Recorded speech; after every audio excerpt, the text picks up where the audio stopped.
Que nuestro buen Dios bendiga a su iglesia en esta tarde, bendiga a todas las visitas y bendiga a todos aquellos que nos acompañan en el Zoom y a través del Facebook Live. Nuestro Dios es bueno, nuestro Dios es misericordioso, siempre está hablando a nuestras vidas, siempre nos enseña, siempre nos educa y siempre nos habla su palabra para nuestro bienestar espiritual. El pasaje para hoy, recuerden que estamos en el Evangelio de Marcos, el pasaje es Marcos capítulo 14, versículos 53 al 65. La palabra de Dios hoy día nos va a mostrar el juicio contra nuestro Señor Jesucristo. Esa es la palabra de Dios para nosotros en esta tarde. Pongan mucha atención, vamos a leer el pasaje y les pido por favor mucha concentración porque es un gran pasaje.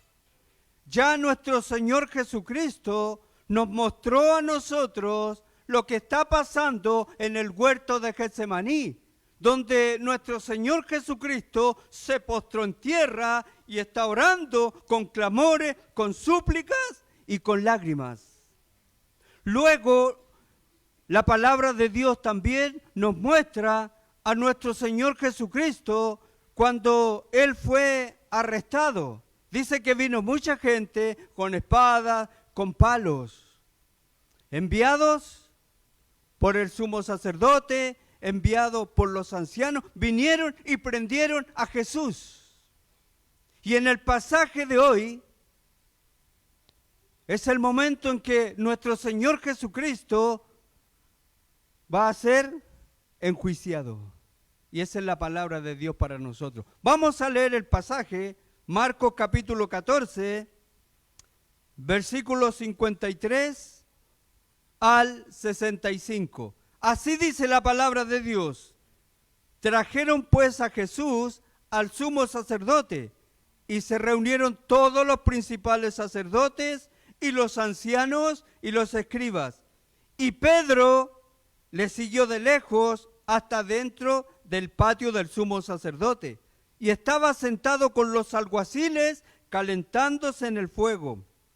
Y los principales sacerdotes y todo el concilio buscaban testimonio contra Jesús para entregarle a muerte, pero no lo hallaban, porque muchos decían falsos testimonios contra él, mas sus testimonios no concordaban. Entonces, levantándose uno, dieron falso testimonio contra él, diciendo: nosotros le hemos oído decir, yo derribaré este templo hecho a mano, y en 3 días edificaré otro hecho sin manos. Pero ni aun así concordaban en el testimonio. Entonces el sumo sacerdote, levantándose en medio, preguntó a Jesús diciendo: ¿no responden nada que testifican estos contra ti? Mas él callaba y nada respondía. El sumo sacerdote le volvió a preguntar y le dijo: ¿eres tú el Cristo, el Hijo del bendito? Y Jesús le dijo: yo soy. Y veréis al Hijo del Hombre sentado a la diestra del poder de Dios y viniendo en las nubes del cielo. Entonces el sumo sacerdote, rasgando sus vestiduras, dijo: ¿qué más necesidad tenemos de testigo? ¿Habéis oído la blasfemia? ¿Qué os parece? Y todos ellos le condenaron, declarándole ser digno de muerte. Y algunos comenzaron a escupirle y a cubrirle el rostro y a darle de puñetazos y a decirle: profetiza. Y los alguaciles le daban de bofeteadas. Ahí está la palabra de Dios para nosotros. La pregunta es esta: ¿por qué nuestro Dios nos muestra a nosotros lo que está pasando en el huerto de Getsemaní? ¿Por qué nuestro Dios nos muestra a nosotros cuando nuestro Señor Jesucristo viene una multitud de gente y es arrestado? ¿Por qué nuestro Dios nos muestra a nosotros el juicio que se está llevando a cabo con nuestro Señor Jesucristo? ¿Por qué nuestro Dios nos muestra todo esto a nosotros? Nuestro Dios nos muestra todo esto a nosotros para que nosotros tomemos conciencia del costo que tuvo que pagar nuestro Señor Jesucristo por todos nosotros. Es por eso, para que nosotros estemos conscientes, para que nosotros valoremos lo que nuestro Señor Jesucristo hizo por todos nosotros. Si hay algo de lo cual debemos estar eternamente agradecidos, es que nuestro Señor Jesucristo dio su vida por todos nosotros. Y debemos estar eternamente agradecidos por ese sacrificio, por morir en la cruz por nosotros, por soportar tanto dolor, por soportar tanto sufrimiento, por entregarse por completo por cada uno de nosotros. Debemos estar eternamente agradecidos.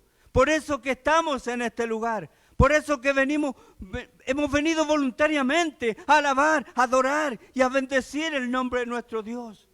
Por eso que voluntariamente nos sentamos a la mesa, a comer del pan, a beber de la copa, lo que hicimos hace un momento, y recordar que un día nuestro Señor Jesucristo murió por todos nosotros.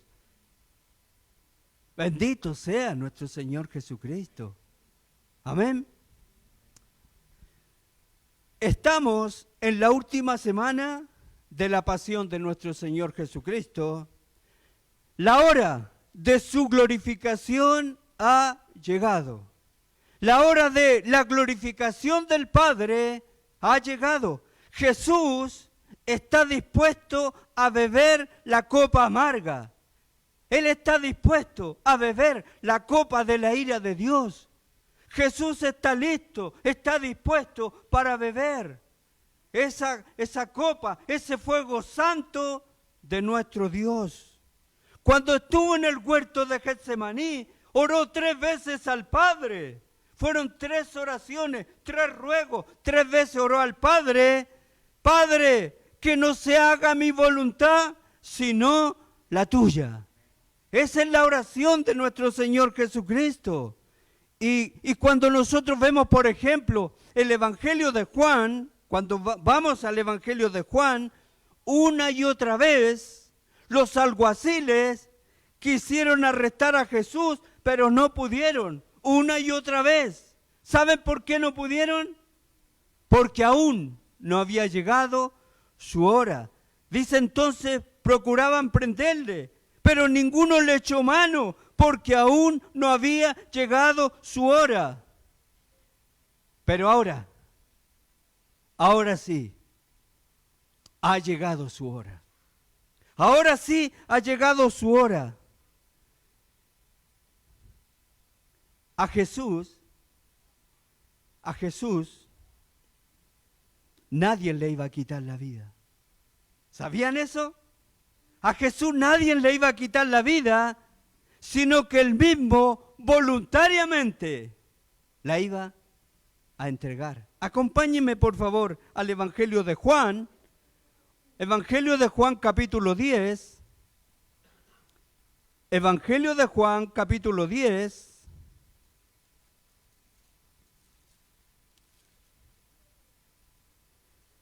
versículos 17 y 18, Jesús dice, está hablando directamente nuestro Señor Jesucristo.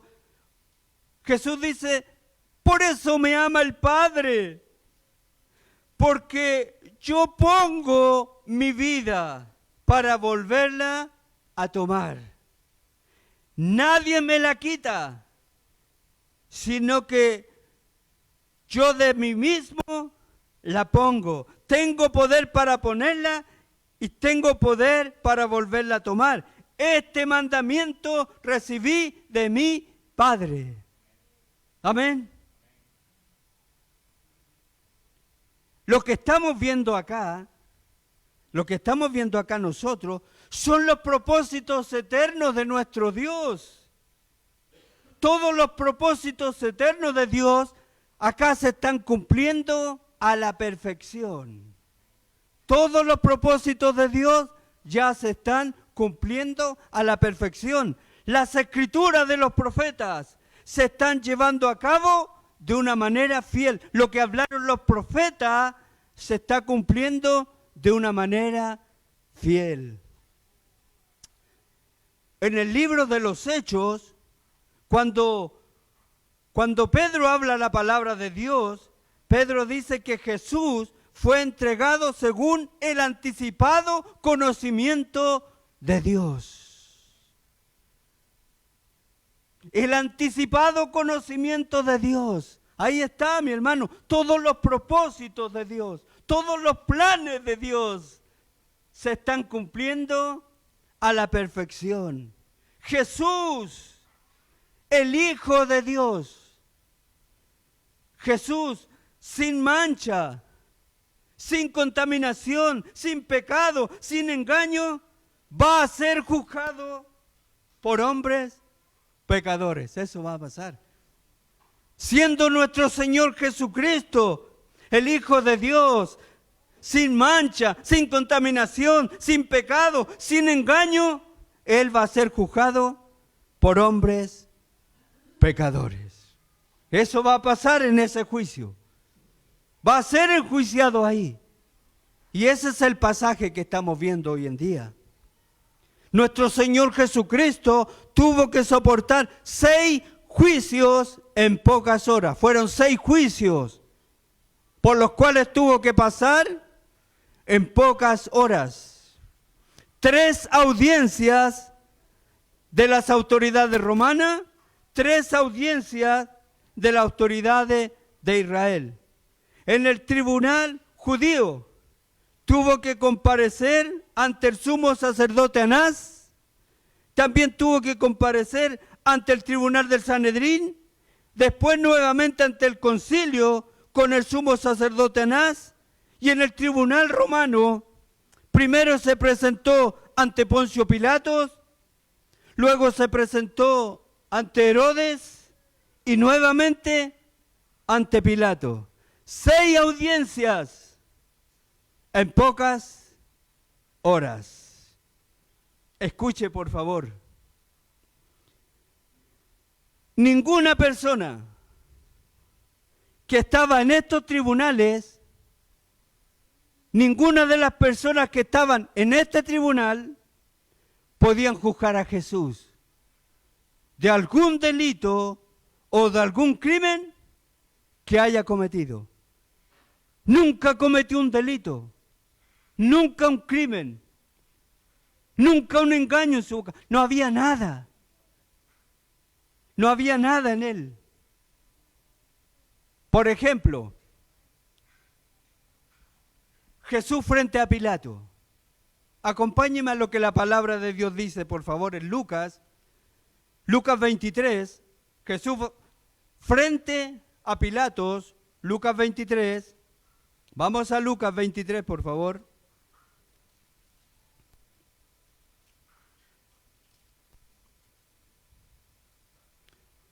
Evangelio de Lucas, capítulo 23,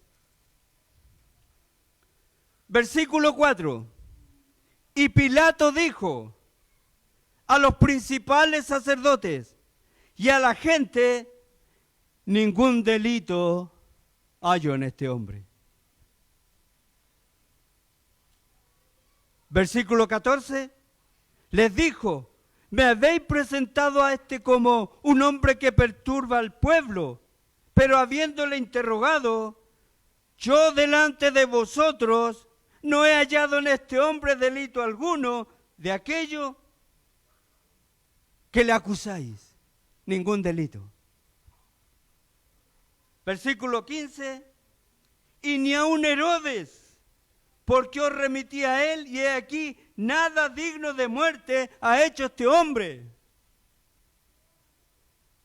Versículo 22, él les dijo por tercera vez: pues, ¿qué mal ha hecho este? Ningún delito digno de muerte he hallado en él. Le castigaré, pues, y le soltaré. Pilato no halló ningún delito en él. Pilato no halló nada malo en él. ¿De qué le acusan? No veo nada malo en él. Amén. Cuando nuestro Señor Jesucristo fue crucificado, si recuerdan bien, fue crucificado en medio de dos malhechores, ¿no es cierto? Uno de ellos dijo esto: nosotros a la verdad justamente padecemos, porque recibimos lo que merecieron nuestros hechos, mas ningún mal ha hecho. Ese es nuestro Señor Jesucristo. No hayan culpa, ningún mal ha hecho, ningún delito ha cometido este hombre. Con eso en mente, vamos a ver nosotros ahora Jesús en el tribunal del Sanedrín, en casa del sacerdote Caifás. Ahora vamos a nuestro pasaje, vamos a ver las circunstancias en que se llevó a cabo este juicio, vamos a ver la intervención del sacerdote Caifás, la respuesta de nuestro Señor Jesucristo a las acusaciones. Vamos a ver también que Jesús es condenado, según el sumo sacerdote Caifás, por blasfemia, y vamos a ver también la crueldad de algunos miembros del Sanedrín y de los alguaciles. Jesús ha sido arrestado y atado y llevado a casa del sumo sacerdote. Trajeron pues a Jesús al sumo sacerdote y se reunieron todos los principales sacerdotes y los ancianos y los escribas. Ahí está nuestro Señor Jesucristo. Y hay algo que tenemos que considerar. A Jesús lo van a juzgar ahí, en la casa del sumo sacerdote, donde está reunido todo el Sanedrín. Ahí está el sumo sacerdote Caifás. Pero tenemos que recordar que el sumo sacerdote Caifás fue quien profetizó que Jesús debía morir y no todo el pueblo. Ya había profetizado antes, ya había dicho antes que Jesús debía morir. Acompáñeme al Evangelio de Juan, por favor, para que veamos ese momento. Evangelio de Juan, capítulo 11. Juan, capítulo 11, Evangelio de Juan.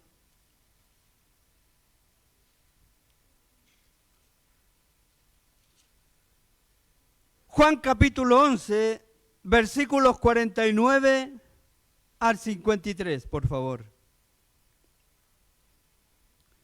Entonces Caifás, uno de ellos, sumo sacerdote aquel año, les dijo: vosotros no sabéis nada, ni pensáis que nos conviene que un hombre muera por el pueblo, y no que toda la nación perezca. Esto no lo dijo por sí mismo, sino que como era el sumo sacerdote aquel año, profetizó que Jesús había de morir por la nación. No solamente por la nación, sino también para congregar en uno a los hijos de Dios que estaban dispersos. Así que desde aquel día acordaron matarle. Ya habían acordado antes matar a Jesús. Era un acuerdo que ya habían hecho antes. Matar a Jesús. Ese era el acuerdo que habían hecho antes.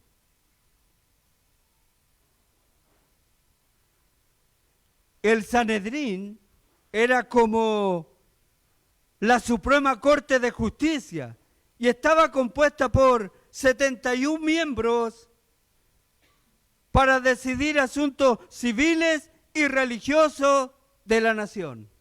Ahí está el sumo sacerdote Caifás, quien ya había profetizado que Jesús debía morir, junto al Sanedrín, 71 miembros.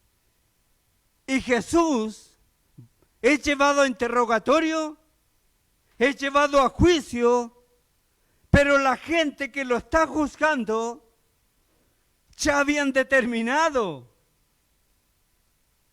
condenarlo a muerte.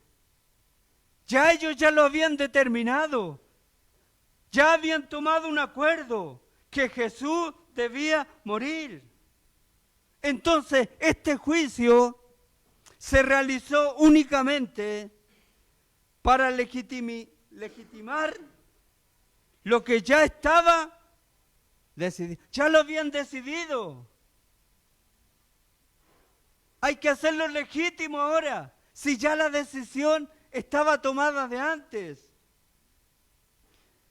El sumo sacerdote y todo el Sanedrín, todo el tiempo aborrecieron a Jesús.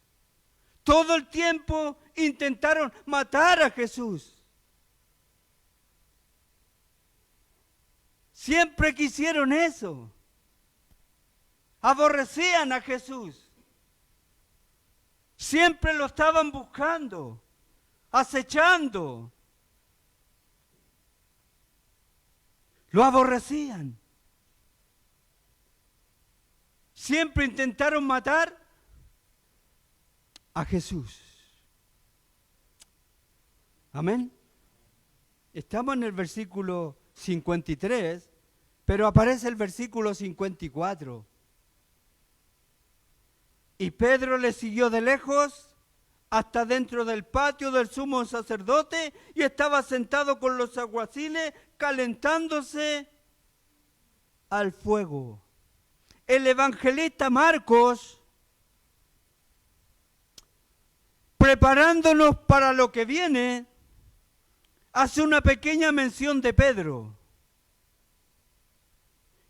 Más adelante, el evangelista Marcos se va a enfocar directamente en Pedro, en lo que Pedro va a llevar a cabo. Lo que hace aquí es una pequeña mención. Próxima prédica, próximo mensaje, tiene que ver con Pedro.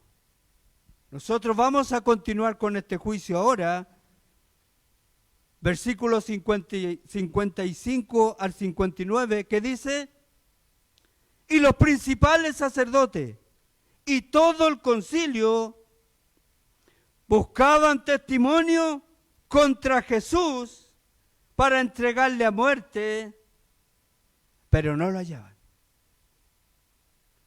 Porque muchos decían falsos testimonios contra él, mas sus testimonios no concordaban. Entonces, levantándose unos, dieron falso testimonio contra él diciendo: nosotros le hemos oído decir, yo derribaré este templo hecho a mano y en 3 días edificaré otro hecho sin mano. Pero ni aun así concordaban en el testimonio. Hermanos, no era fácil ser testigo en un tribunal del Sanedrín. No era fácil ser testigo. ¿Por qué? Porque todos los testimonios debían coincidir perfectamente, tal como lo decía la ley, tal como lo decía la palabra de Dios.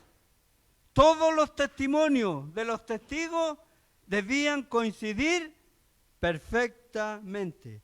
Si los testimonios de los testigos no concordaban, el reo quedaba libre.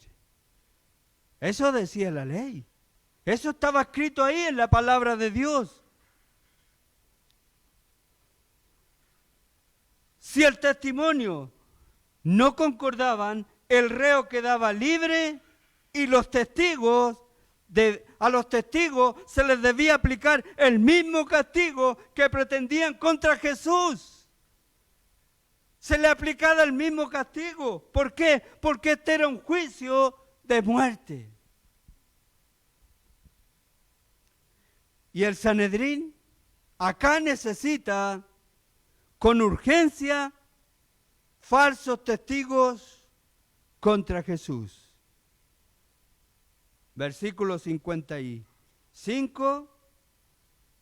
Y los principales sacerdotes y todo el concilio buscaban testimonio contra Jesús para entregarle a muerte, pero no lo hallaban. Es decir, que el Sanedrín está buscando con urgencia falsos testigos, que atestiguen contra Jesús, que hablen contra Jesús. Quiero que pensemos, por favor, por un momento. Si el Sanedrín le pagó a Judas para que entregase a Jesús, ¿es posible también que el Sanedrín pueda pagar para que hayan falsos testigos?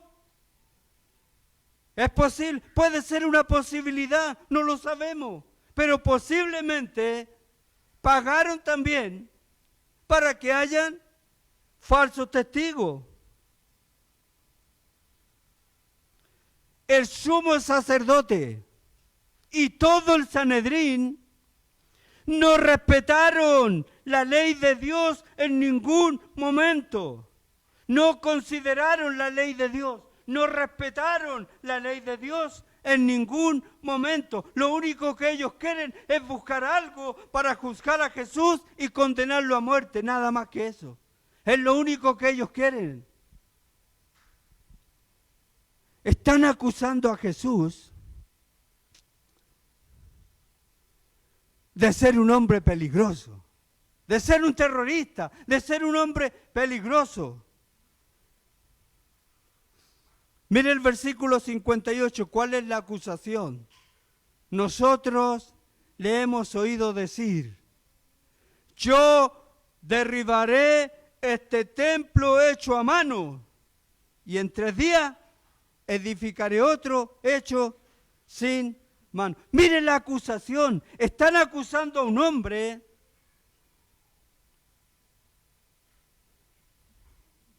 de derribar. ¿Qué cosa? El templo. ¿Cuál templo? El templo de Dios. Están acusando a un hombre de derribar lo más sagrado para la nación judía. Esa es la acusación y es una acusación muy grave. Están acusando a Jesús, que Jesús dijo que iba a derribar el templo, lo más sagrado para los judíos. El templo era la casa de Dios. El templo era donde estaba la presencia de Dios. El templo era todo para la nación. Para la nación. Pregunta, ¿en algún momento Jesús dijo eso? ¿Dijo Jesús en algún momento que iba a derribar el templo? ¿Que lo iba a volver a reconstruir? ¿Dijo eso Jesús en algún momento? ¿Dijo Jesús que iba a destruir el templo de Dios y en 3 días lo iba a volver a levantar? ¿Dijo eso? ¿Dijo eso Jesús? Jesús dijo algo similar, pero no igual. Dijo algo similar, pero nunca igual. ¿Se acuerdan cuando Jesús dio vuelta a las mesas de los cambistas allá en el templo? Ese es el templo. A Jesús lo están acusando que él dijo que iba a derribar ese templo. Esa es la acusación. ¿Se acuerdan cuando dio vuelta a las mesas? Cuando el celo de su casa lo consume. Cuando Jesús está haciendo eso, los judíos le hicieron una pregunta. ¿Qué señal nos muestras tú? Danos una señal que nos convenza a nosotros que tú eres el Cristo. Y en ese momento Jesús respondió, pero estas fueron sus palabras: destruir este templo, refiriéndose a él, y yo en 3 días lo levantaré. Eso fue lo que dijo Jesús. No es la acusación que ellos están haciendo. Jesús se está refiriendo a él.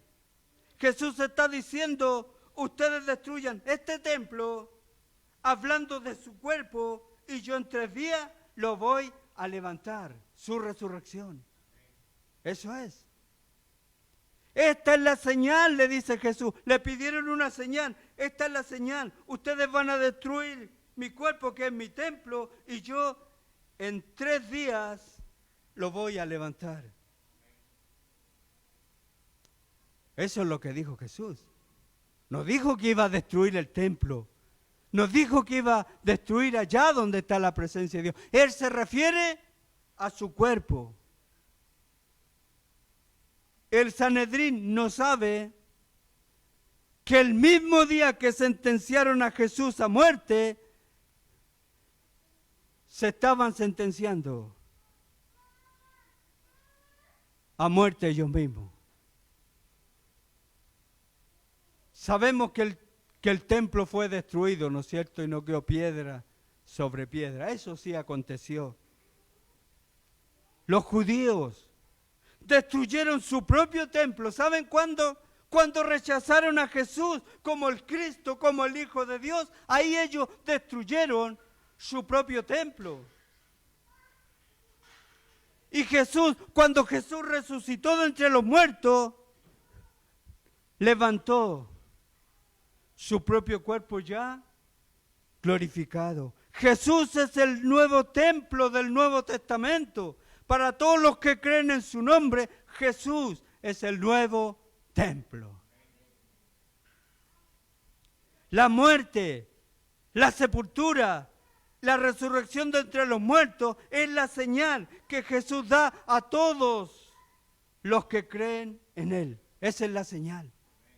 Le pidieron señal, esta es la señal. Muerte, sepultura y resurrección de Cristo. Esa es la gran señal que Jesús nos da en el día de hoy a nosotros y a todos los que creen en su nombre. Amén. Amén.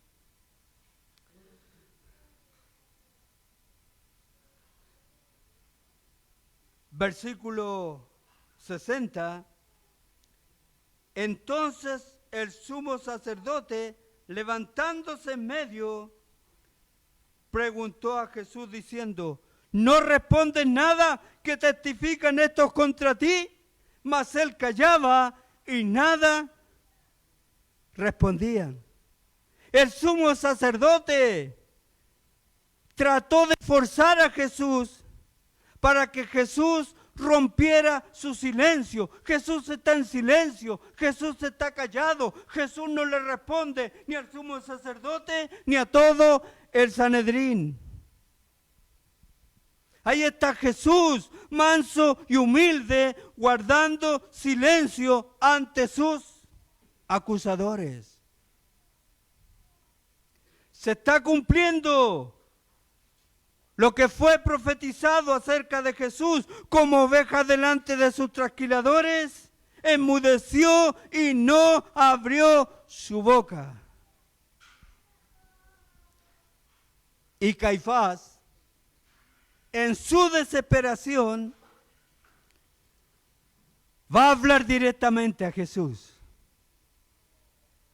Le va a preguntar acerca de su identidad. Le va a hacer la pregunta. Mas él callaba y nada respondía. El sumo sacerdote le volvió a preguntar y le dijo, ¿eres tú el Cristo? ¿El Hijo del bendito? Ahí está la pregunta. ¿Eres tú el Cristo? ¿Eres tú el bendito?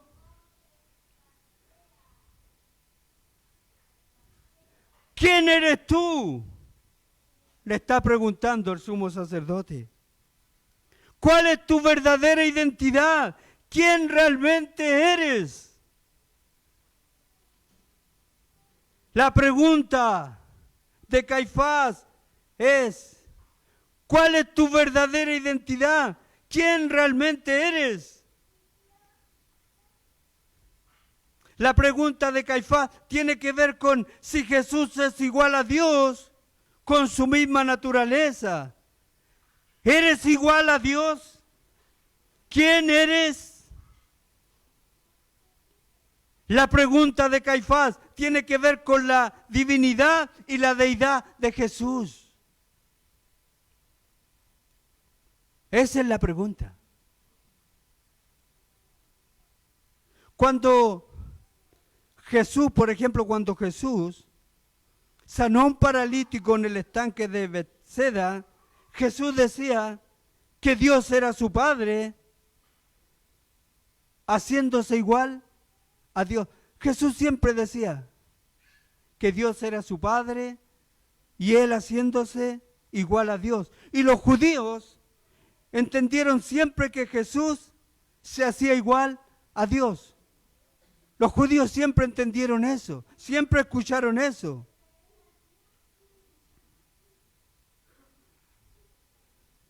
Y ahí está la pregunta.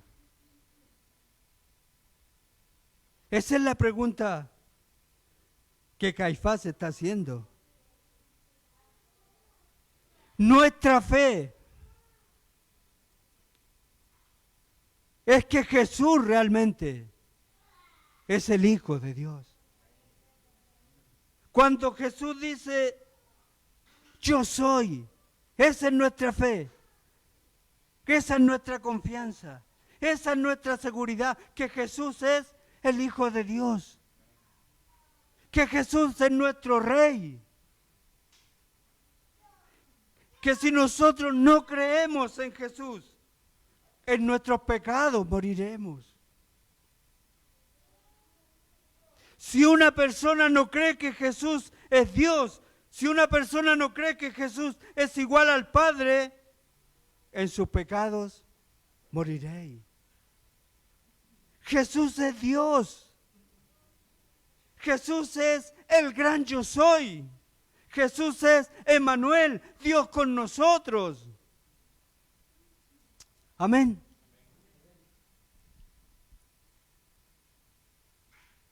En el relato del Evangelio de Mateo, el sumo sacerdote, sin tener ninguna evidencia para acusar a Jesús, lo puso bajo juramento. ¿Por qué? Porque Jesús está en silencio. Jesús está callado. Jesús no está respondiendo.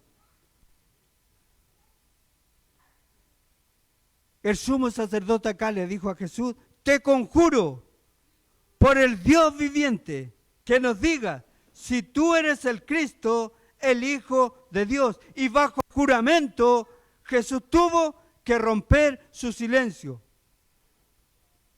Y Jesús respondió a Caifás y a todo el Sanedrín, yo soy el Cristo, yo soy el Mesías, yo soy el ungido de Jehová. Esa es la respuesta de Jesús. La respuesta de Jesús es, yo soy el que fue profetizado en la ley de Moisés, en los salmos y en los profetas.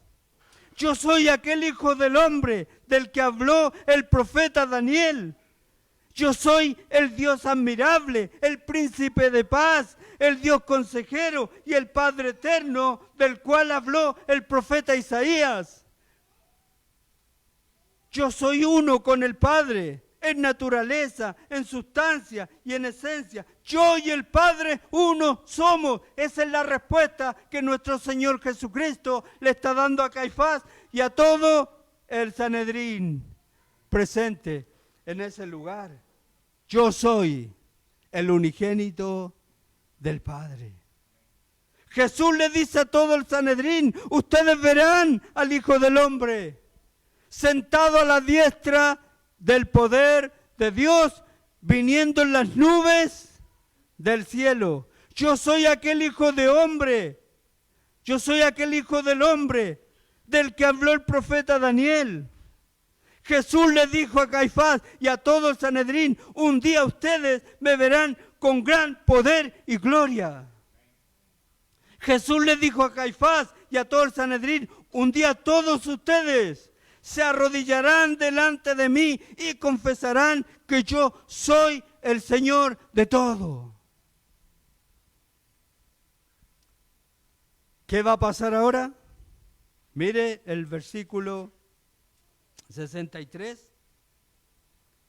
Entonces el sumo sacerdote, rasgando sus vestiduras, dijo: ¿qué más necesidad tenemos de testigos?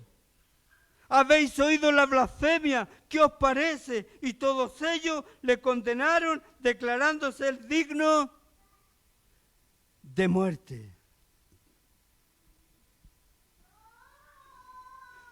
Con la confesión y la afirmación de Jesús, al decir yo soy, todos nosotros pensaríamos: Caifás va a caer de rodillas delante del Hijo de Dios. Eso es lo que nosotros pensaríamos, que Caifás va a caer de rodillas delante de nuestro Señor Jesucristo, pero no cayó de rodillas, sino que por fin encontró la blasfemia para acusar a Jesús y condenarlo a muerte. El sumo sacerdote rasgó sus vestidos en señal de dolor, pero este es un dolor hipócrita ante el Sanedrín. Lo del sumo sacerdote Caifás es una obra de teatral, para todo el Sanedrín. Gracias, hermano.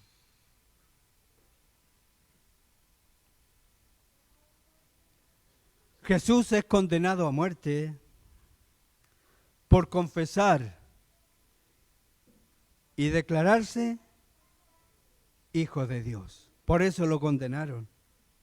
Al final Jesús fue declarado culpable y digno de muerte por decir: Hijo de Dios soy. El sumo sacerdote y todo el Sanedrín nunca le perdonó la blasfemia a Jesús de decir: yo y el Padre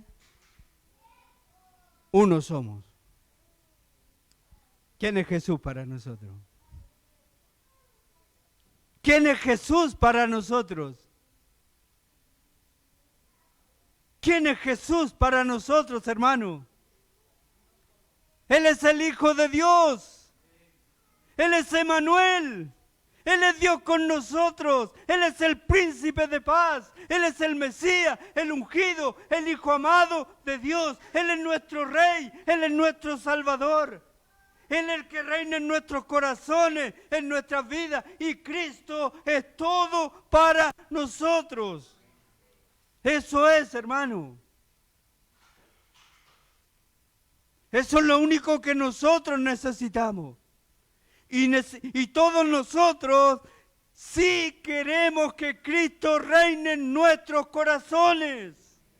Que Él reine, que Él gobierne, que Él viva en nuestros corazones, porque Él es nuestro Rey. Él es todo para nosotros. Y con Cristo estamos completos. Amén. Miren la crueldad, hermano. Versículo 65, la crueldad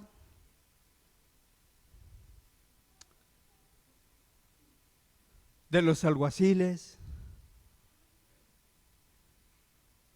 Dice, y algunos comenzaron a escupirle, y a cubrirle el rostro, y a darle de puñetazo, y a decirle, profetiza, y los alguaciles le daban. Miren la crueldad de algunos miembros del Sanedrín y de los alguaciles. Hermanos, siempre quisieron hacer esto. Siempre quisieron. Aborrecían a Jesús. Querían acabar con Él. Siempre quisieron hacer esto con Jesús. El Hijo de Dios está siendo maltratado cruelmente. El Hijo de Dios está siendo escupido y golpeado. El Hijo de Dios está siendo el hazme reír de todos. El rostro de Jesús está siendo ensangrentado. El rostro de Jesús está siendo desfigurado. El trato que estos hombres le están dando a Jesús es el mismo trato que el mundo le da a Jesús. El Sanedrín odiaba a Jesús y este mundo odia al Hijo de Dios. El mundo odia a Jesús y no quiere que Jesús reine y gobierne en sus vidas. El Sanedrín, sumo sacerdote, nunca han querido que Cristo reine en sus vidas.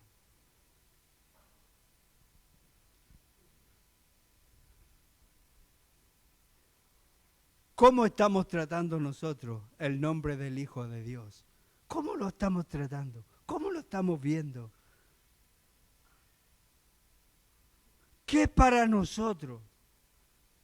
¿Qué es para nosotros cuando escuchamos Jesús? Cuando escuchamos el Hijo de Dios. Cuando escuchamos el ungido. ¿Qué es eso para nosotros? ¿Cómo lo vivimos? ¿Cómo lo recibimos? ¿Qué significa para nosotros? ¿Es Cristo todo para nosotros? Cristo es nuestra vida, Cristo es nuestra esperanza, Cristo es nuestra corona, nuestra gloria, Cristo es la vida eterna para nosotros.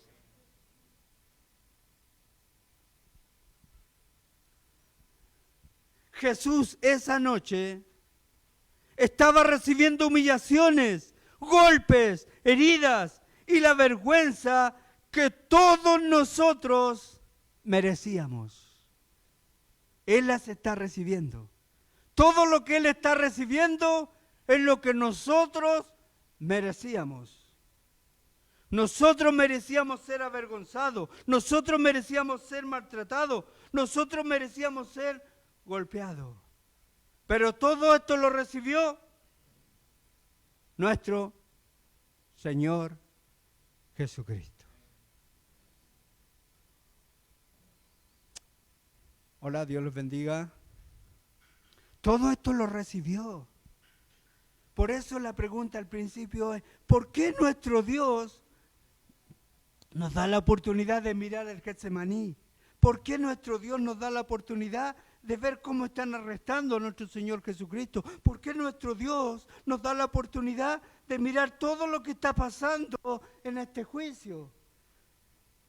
Es para que nosotros nos demos cuenta de todo lo que tuvo que experimentar el Hijo de Dios por cada uno de nosotros. Es para que nosotros tomemos conciencia del costo y del precio que se pagó por nuestra salvación. Bendito sea nuestro Señor Jesucristo. Bendito sea nuestro Rey por los siglos de los siglos. Para terminar, acompáñenme a Primera de Pedro, por favor. Vamos a terminar con Primera de Pedro, capítulo 2.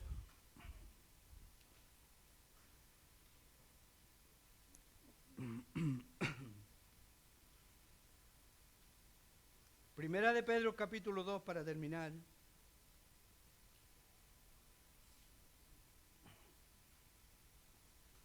Versículo 21. Pues para esto fuisteis llamados, porque también Cristo padeció por nosotros, dejándonos ejemplo para que sigáis sus pisadas, el cual no hizo pecado, ni se halló engaño en su boca, quien cuando le maldecían, no respondía con maldición, cuando padecía, no amenazaba, sino que encomendaba la causa al que juzga justamente, quien llevó él mismo nuestros pecados en su cuerpo sobre el madero, para que nosotros, estando muertos a los pecados, vivamos a la justicia, y por cuya herida fuisteis sanados. Porque vosotros erais como ovejas descarriadas, pero ahora habéis vuelto al pastor y obispo de vuestras almas. Dios bendiga su palabra en esta tarde. Dios bendiga a cada uno de mis hermanos presentes, las visitas y a todos los que nos acompañan por el Zoom y por el Facebook. Dios les bendiga grandemente. Amén.